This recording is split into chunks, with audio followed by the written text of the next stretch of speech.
बिस्मिल्लाहिर्रहमानिर्रहीम। अस्सलाम वालेकुम नाज़रीन, पाकिस्तान और चाइना के ख़िलाफ़ पाकिस्तान के रिवायती दुश्मन और आर्मी ताकतें मिलकर एक बड़ी गहरी साजिश बन रही हैं और उनका मकसद ये है कि पाकिस्तान में मौजूद CPEC और चाइना के बेल्ट एंड रोड इनिशिएटिव को नुकसान पहुंचाया जा सके। इस हवाले से बहुत बड़ी डेवलपमेंट आज G7 समिट के दौरान हुई है। जी हाँ, G7 समिट जिसमें दुनिया की ताकतवर तरीन जमहूरियतें मौजूद होती हैं और जो दुनिया की माशियत को कंट्रोल करती हैं, और इस समिट के अंदर इस बार भारत भी मौजूद था क्योंकि भारत को इनवाइट किया गया है यूके के प्राइम मिनिस्टर बोरिस जॉनसन की जानिब से। इस मीटिंग के अंदर कई अहम फैसले हुए हैं और इन फैसलों का मकसद ये है कि किसी भी तरीके से चाइना को रोका जाए, चाइनीज़ इन्फ्लुएंस को कम किया जाए और CPEC को और चाइना के बेल्ट एंड रोड इनिशिएटिव को नुकसान पहुंचाया जाए, क्योंकि ये आलमी ताकतें ये जानती हैं कि चाइना का बेल्ट एंड रोड इनिशिएटिव और पाकिस्तान में मौजूद CPEC मगरिब के आलमी माशियत के ऊपर जो कंट्रोल है, जो ये काबिज हैं आलमी माशियत के ऊपर, वो इनका तसल्सुल टूट जाएगा और मशरिक़ की इजादारी दोबारा से बहाल होगी। इनको इसी बात का डर है और ये बार बार चाइना को रोकने के लिए, चाइना के बेल्ट एंड रोड इनिशिएटिव को रोकने के लिए एक मीडिया के जरिए भी नेगेटिव प्रोपेगेंडा किए हुए हैं। जी हाँ, चाइना के बेल्ट एंड रोड इनिशिएटिव को बहुत बड़े मीडिया प्रोपेगेंडे का सामना भी है। भारत में मौजूद कई मीडिया आउटलेट्स और मगरबी आउटलेट्स बार बार चाइनीज़ ट्रांसपेरेंसी के ऊपर बात करती हैं।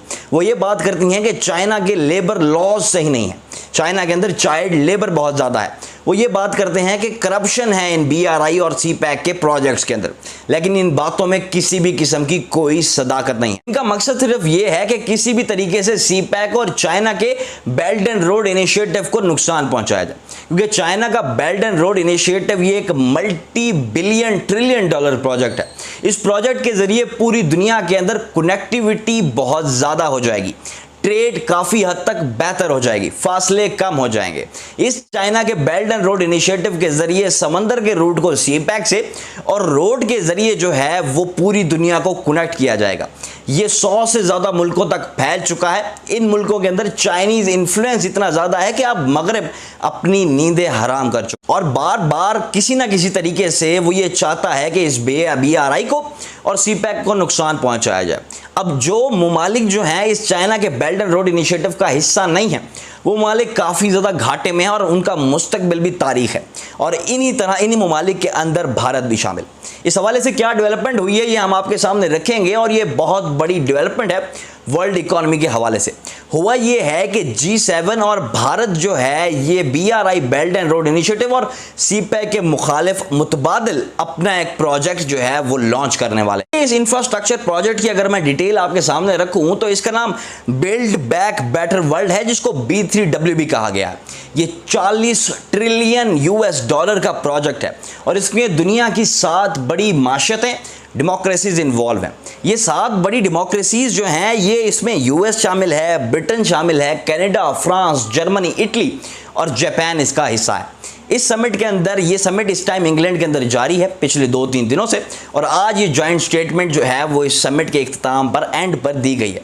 भारत भी इसके अंदर इन्विटेशन के ऊपर, जो बोरिस जॉनसन यूके के प्राइम मिनिस्टर के इन्विटेशन के ऊपर भारत भी इस समिट के अंदर मौजूद। इन ममालिक ने आखिर चाइनीज़ इन्फ्लुएंस को तोड़ने के लिए अपना स्टेप उठा लिया है, लेकिन कोई वाज़ेह रोड मैप नहीं दिया गया कि जिस तरह का रोड मैप चाइना के BRI का है। ये basically belt and road initiative 2013 में चाइना के अंदर लॉन्च किया था। इस बेल्ट एंड रोड इनिशिएटिव का मकसद ये है कि पूरी दुनिया के अंदर ट्रेड को फ़रोग किया जाए, इंफ्रास्ट्रक्चर बना कर दिया जाए, कनेक्टिविटी, लोगों के दरमियान कनेक्टिविटी को इंप्रूव किया जाए, जिसका हमने असर CPEC पाकिस्तान के अंदर भी देखा कि किस तरीके से पाकिस्तान के अंदर कनेक्टिविटी कितनी ज़्यादा हो गई। पाकिस्तान को किस तरीके से ट्रेड के हवाले से काफ़ी ज़्यादा मदद मिल रही है। गवादर पोर्ट का इंफ्रास्ट्रक्चर कितना बेहतर हो गया है, पाकिस्तान की ओवरऑल रोड मैप कितने ज़्यादा इंप्रूव हो गए, लेकिन मगरबी और भारतीय मीडिया इस बात को मानने को तैयार नहीं। अगर मैं इस B3W की डिटेल्स आपके सामने रखूं, जो अब तक की डिटेल आई हैं, सबसे पहली बात तो ये कोई वाज़ेह रोड मैप नहीं दिया गया, ये सिर्फ एक स्टेटमेंट दी गई है और ये अनाउंस किया गया है कि B3W के ऊपर काम जारी है। B3W का मकसद ये होगा कि ये दुनिया के जो कमज़ोर ममालिक हैं, जो थर्ड वर्ल्ड कंट्री हैं, वहाँ पर इंफ्रास्ट्रक्चर बना दिया जाएगा। ये इंफ्रास्ट्रक्चर क्लाइमेट चेंज के हवाले से, हेल्थ एंड सिक्योरिटी के हवाले, डिजिटल टेक्नोलॉजी और जेंडर इक्वलिटी के ऊपर काम करेगा। इस तरह से कोई वाज़ेह रोड मैप तो नहीं दिया गया कि आखिर इतना बड़ा कैपिटल $40 ट्रिलियन कहाँ से आएंगे, किस तरीके से ये खर्च किए जाएंगे, लेकिन इनिशियल स्टेटमेंट्स अभी दे दी गई हैं और इसके ऊपर फर्दर भी न्यूज़ आनी है। इस हवाले से जिस तरह से कोई डिटेल हम तक पहुंचेगी वो मैं आपके साथ शेयर कर दूंगा। इस हवाले से बार बार भारत भी सीपैक के खिलाफ बोलता रहा है, क्योंकि एक तो भारत को ये इशू है कि सीपैक जो है वो इनिशिएट होता है पाकिस्तानी आज़ाद कश्मीर के इलाकों से।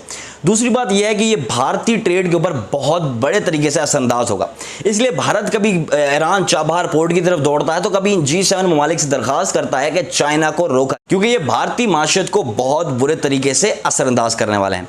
तो ये थी मेरी वीडियो इस बिल्ड बैक बेटर वर्ल्ड के हवाले से, B3W के हवाले से। अब तक की जितनी भी तफसीलात मौसूल हुई हैं वो हमने आपके सामने रख दी हैं। जैसी कोई लेटेस्ट न्यूज़ इस हवाले से आती है वो भी आपके साथ शेयर की जाएगी, और इस तरह हमारे साथ जुड़े रहने के लिए इस चैनल को सब्सक्राइब करें। अगली वीडियो तक के लिए